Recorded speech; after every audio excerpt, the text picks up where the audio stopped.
Joining us now to talk more about Andrew Brietbart and his impact is David Mark, senior editor for Politico. Thanks for being with us, David. My pleasure. Good to be here. Well, what did Andrew Brietbart understand about the power of new media that others may not have?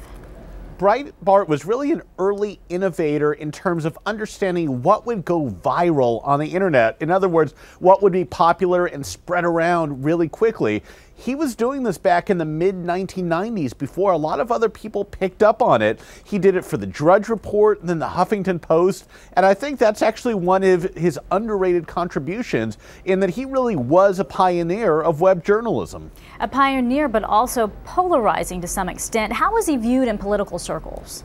Right, he kind of had an interesting evolution. He was more of a behind-the-scenes guy until probably 2008, 2009. He was known as kind of the backstage manager, if you will, of the Drudge Report or the Huffington Post. Then a few years ago, he decided to go out on his own. He started spouting off his conservative views. He would show up at the conservative political action conventions in Washington, D.C., the Tea Party rallies, and he became rather a controversial figure because he was not afraid to share his views and use whatever tactics he needed to express those views. So did Brietbart have the impact on Washington and the media that he hoped to have through his websites and blogging?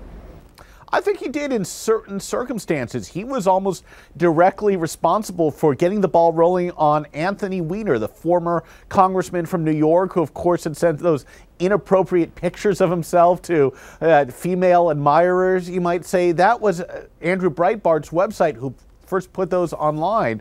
He had James OKeefe, who was that kind of internet that filmed conservative entrepreneur who got himself filmed with the Acorn offices. That pretty much led directly to the demise of Acorn. So he can count those as sort of wins, if you will. But he also had some controversies. He put up that video of that former United States Agriculture Department worker who it looked like she was saying one thing, but it was actually something edited to mean something different. And that actually brought on a lawsuit that actually is still pending right now. You know, Andrew Brietbart died pretty young. What do you think his legacy will be?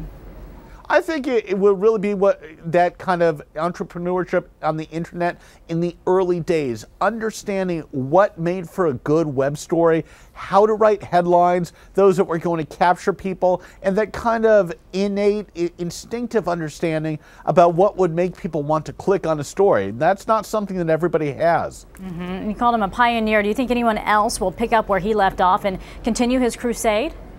He really had a personality that was unique to him, and that he had clearly had deeply held conservative views, but he always kind of did it with the wink of an eye. He could laugh at himself. He sort of knew the laugh lines. He was sort of in on the joke. So I think it would really take somebody who was really willing to be fearless and go out and pull those kind of stunts, if you will, go undercover.